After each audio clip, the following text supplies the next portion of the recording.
পারিবারিক বন্ধনগুলো কিভাবে আসবে? দেখেন বন্ধনটা কোনায় কোনায় চলে গেল, ছেলে এক কোনায়, মেয়ে আর এক কোনায়, স্ত্রীও রান্না করতেছে দেখে দেখে, আপনিও মোবাইল চালাইতেছে।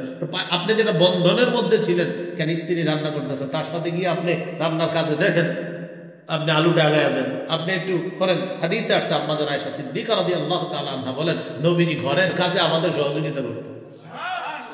তা আপনি কেউ হয়ে গেছেন যে আপনি ওই কাজে সহযোগিতা করবেন না? এগুলো আমাদের অবস্থা। পারিবারিক বন্ধনগুলো একদম যান্ত্রিক যন্ত্রণাটা শেষ করে দিচ্ছে। আমি এটার নাম দিয়েছি যান্ত্রিক যন্ত্রণা। হ্যাঁ, যান্ত্রিক যন্ত্রণা। আমসিক আলাইকা লিসানাক, জবান নিয়ন্ত্রণ করো। 2 নাম্বার ওয়ালিয়াসাকা বাইতুকা, তোমার ঘর যেন তোমার জন্য প্রশস্ত হয়, ঘরে থাকবা, স্ত্রীর সামনে থাকবা, মা বাবার সামনে থাকবা, সন্তানের সামনে থাকবা। 3 নাম্বার ওয়াকিয়ালা খতিআতি, গুনাহের কথা স্মরণ করে বেশি বেশি কান্নাকাটি করবা। 3টা অভ্যাস তুমি ধারণ করে নাও, মুক্তি তোমার জন্য সহজ হয়ে যাবে। তিরমিজির 2407 নম্বর হাদিস। এই হাদিসটি আমি বলি আর কি, পরামর্শ স্বরূপ বলি যে এই হাদিসটি সবাই প্রতিদিন স্মরণ করবেন, পারলে নিজে রেখেন, পকেটে রেখে দিবেন আর দেখবেন। قال رسول الله صلى الله عليه وسلم إذا أصبح ابن آدم فإن الأعضاء كلها تكفر اللسان। আদম সন্তান যখন সকালবেলা ঘুম থেকে ওঠার পর সমস্ত অঙ্গ প্রত্যঙ্গগুলা জিহ্বারে ডাক দেয়। পা জিহ্বাকে ডাক দেয়, হাত জিহ্বাকে ডাক দেয়, কান চোখ নাক সবাই জিহ্বাকে ডাক দিয়ে বলে ও জিহ্বা। জিহ্বাকে ডাক দিয়ে কায় মনোবাক্যে সমস্ত অঙ্গ প্রত্যঙ্গ গুলো বলে ও জিহ্বা ইত্তাকিল্লাহ ফিনা, তুমি আমাদের ব্যাপারে আল্লাহকে ভয় করো, তুমি আমাদের ব্যাপারে আল্লাহকে ভয় করো। ফাইন্নামা নাহনু বিকা, আমরা তোমার দ্বারা নিয়ন্ত্রিত।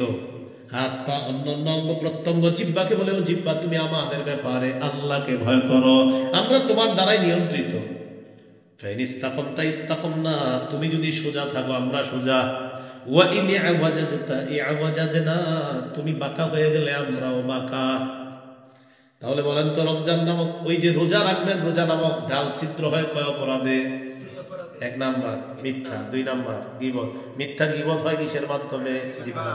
জিহ্বা নামক এই অঙ্গটাকে বস মানে কারা? সব অঙ্গ, সমস্ত অঙ্গগুলা বস মানে জিহ্বাকে। জিহ্বা তুমি বস, তুমি ঠিক থাকলে আমরা ঠিক, তুমি বাঁকা হলে আমরা বাঁকা, সবাই বলে। তিরমিজির 2408 নম্বর হাদিস, 2408। قال رسول الله صلى الله عليه وسلم من يتكفل لي ما بين لحييه وما بين رجليه اتكفل له بالجنه। কোন ব্যক্তি যদি 2টি অঙ্গের নিশ্চয়তা আমাকে দিয়ে দেয়, 1 নাম্বার 2 চোয়ালের মাঝে জিহ্বা আর 2 রানের মাঝে লজ্জাস্থানে, 2টা দিয়ে সে অপরাধ করবে না, এটার নিশ্চয়তা যদি আমাকে দিয়ে দেয়, আমি নবী তাকে জান্নাতে নেওয়ার জিম্মাদার হয়ে যাব। তিরমিজি 2409 নম্বর হাদিস। قال رسول الله صلى الله عليه وسلم من وقاه الله شر ما بين لحييه وما بين رجليه دخل الجنة। কোন ব্যক্তিকে যদি আল্লাহ মুখের অপরাধ আর লজ্জাস্থানের অপরাধ থেকে হেফাজত করে বাঁচায়, সে মরবে, জান্নাতে প্রবেশ করবে। তিরমিজির 2410 নম্বর হাদিস, 2410। এই হাদিসের বর্ণনাকারী সুফিয়ান রাদিয়াল্লাহু তাআলা তিনি বলেন, আমি রাসূলুল্লাহ সাল্লাল্লাহু আলাইহি সাল্লামকে জিজ্ঞাসা করলাম, হাদিসনি বিআমরিন আ'তাসিমু বিহি ইয়া রাসূলুল্লাহ, হুজুর আমারে এমন কিছু বলেন যেটা আমি মজবুতভাবে আঁকড়ে ধরে থাকতে পারি। নবীজি বললেন, কুর রাব্বি আল্লাহ, তুমি বলো আমার রব আল্লাহ। কি বলছেন? তুমি বলো আমার রব আল্লাহ। সুম্মা ইসতাকিম, এই কথার উপর অটল থাকো। তুমি বলো আমার রব আল্লাহ, আর এই কথার উপর তুমি অটল থাকো। এবার সাহাবী একটা প্রশ্ন করলেন, যেটা আমার আপনার জন্য অতীব জরুরি প্রশ্ন। সাহাবী নবীজিকে বললেন, মা আখওয়াফু মা তাখাফু আলাইয়া ইয়া রাসূলুল্লাহ, হুজুর আমার সবচেয়ে বিপজ্জনক বিষয় কোনটা মনে করেন আপনি? আমার ব্যাপারে আপনি সবচেয়ে বিপজ্জনক বিষয় কি মনে করেন? আখাযা বিলিসানি নাফসিহি, নবী নিজের জিহ্বা মোবারকটা ধরে বললেন, হাযা, এটা এটা তোমার সবচেয়ে বিপজ্জনক আমি মনে করি এটা এটা এটা বড় ভয়ঙ্কর, এটা আপনাকে বিপদে ফেলে দিবে। এটা এমন এক ভয়ঙ্কর জিনিস, এক কথায় সাজানো সংসার শেষ, 16 বছর 10 নষ্ট হয়ে গেছে এক কথায়। এই জন্য এটা বড় বিপজ্জনক, আপনার এমন বিপদে ফেলবে, এই বিপদ থেকে উদ্ধার হওয়া মুশকিল হয়ে যাবে।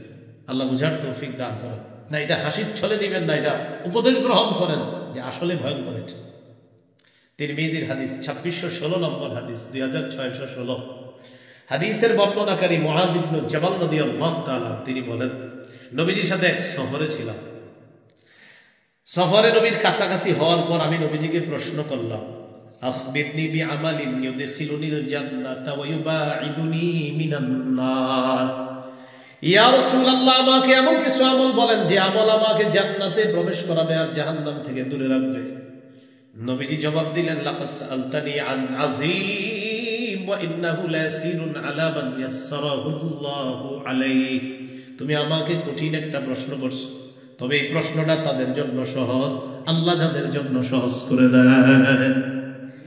কঠিন একটা প্রশ্ন করেছো, তবে প্রশ্নটা তাদের জন্য সহজ, যাদের জন্য আল্লাহ সহজ করে দেন। তো রাসূলুল্লাহ সাল্লাল্লাহু আলাইহি সাল্লাম বললেন, তা'বুদুল্লাহ লা তুশরিকু বিহি শাইআ। আল্লাহর ইবাদত করবা, শিরিক করবা না। বললেন, ওয়া তুকিমুস সালাহ, নামাজ কায়েম করবা, ওয়া তুতিজ যাকাত, যাকাত আদায় করবা, ওয়া তাসুমু রমাদান, রমজানে রোজা রাখবা, ওয়া তাহুজ্জুল বাইতা, হজ করবা। নবীজি বলে দিলেন, ইবাদত করবা, নামাজ পড়বা, হজ করবা, যাকাত দিবা, আর তুমি রমজানে রোজা রাখবা। এই 5টা কথা বললেন। বলার পর বললেন, আলা আদুল্লুকা আলা আবওয়াবিল খাইর, আমি কি তোমাকে কল্যাণের দরজা সমূহের কথা বলবো না? এবার নবীজি বললেন, কল্যাণের অনেকগুলো দরজার মধ্যে উল্লেখযোগ্য দরজা হলো 3টা। 1 নাম্বার as-সাওমু জুন্নাহ, 1 নাম্বার রোজা কল্যাণের দরজা। 2 নাম্বার সাদাকাতু তুতফিউল খাতিআতা কামা ইউতফিউল মাউন নার, সদকা কল্যাণের দরজা। সদকা গুনাহকে এমন ভাবে মিটিয়ে দেয় যেমন পানি আগুনকে নিভিয়ে দেয়। সদকা গুনাহকে ধুয়ে মুছে সাফ করে, এটা কল্যাণের দরজা। 3 নাম্বার সালাতুর রাজুলি মিন জাওফিল লাইল, রাতের বেলায় তাহাজ্জুদ নামাজ পড়া। রাতে কি পড়া? তাহাজ্জুদ নামাজ পড়া। 3টা কল্যাণের দরজা। এরপরে নবী বললেন, আলা উখবিরুকা বিরাসিল আম, আমি কি তোমাকে সব জিনিসের মূল কোনটা বলবো না? ওয়া আমুদিহি, সব জিনিসের খুঁটি কোনটা বলবো না? ওয়া দিরওয়াতি সানামি, সব জিনিসের চূড়ান্ত শিখর কোনটা বলবো না? নবী বললেন, রাসূল আমরি আল ইসলাম, মূলের নাম হলো ইসলাম। ওয়া আমুদুহু আস-সালাহ, খুঁটির নাম হলো নামাজ। ওয়া দিরওয়াতু সানামিহি আল জিহাদ, চূড়ান্ত শিখরের নাম হলো জিহাদ। কি বলেন তো? জিহাদ। তাহলে সর্বোচ্চ শাখা কি? জিহাদ। মূলের নাম ইসলাম, খুঁটির নাম নামাজ।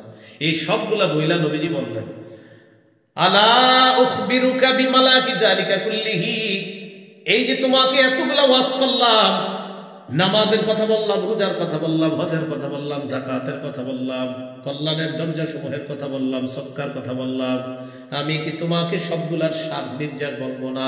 এটাই তো আসল। এই সবগুলার সার নির্যাস তোমাকে বলবো না? সাহাবী অবাক, এতগুলা ওয়াজ করছে নবীজি, এখন বলতেছে সার নির্যাসটাই নাকি বাকি। নবীজি জিহ্বা ধরলেন, ধরার পর বললেন, কুফা আলাইকা হাযা, এটা নিয়ন্ত্রণ করবা, সব ঠিক থাকবে। তোমার নামাজ, রোজা, হজ, যাকাত সব ঠিক থাকবে, এটা নিয়ন্ত্রণ করবা। সাহাবী বললেন, ইন্না লামুআখাযুনা বিমা নাতাকাল্লামু বিহি ইয়া রাসূলুল্লাহ, হুজুর কথার কারণে আল্লাহ আমাদেরকে ধরবে? নবী বললেন, হাল ইয়াকুবুন নাসা ফিন নারি আলা ওয়ুজুহিহিম আও আলা মানাখিরিহিম ইল্লা হাসাইদু আলসিনাতিহিম, বেশিরভাগ মানুষ মাথাটা নিচে আর পা উপরের দিকে দিয়ে জাহান্নামে নিক্ষেপ করা হবে শুধু জিহ্বার অপরাধে। রোজা ছিদ্র হয় কয় অপরাধে? মিথ্যা গীবত। মিথ্যা গীবত হয় কি দিয়ে? বেশিরভাগ মানুষ জাহান্নামে যাবে কোন অঙ্গের কারণে? জিহ্বা। সওমের আবিধানিক অর্থ হলো কথা বলা থেকে বিরত থাকা। মনে আসেনি? এটা বলতেছিলাম যে সওমের একটা অর্থ হলো কথা বলা থেকে বিরত থাকা। তো যেমন রমজান মাসে জিহ্বাটাকেও নিয়ন্ত্রণ করার চেষ্টা করা। আল্লাহ তৌফিক দান করেন।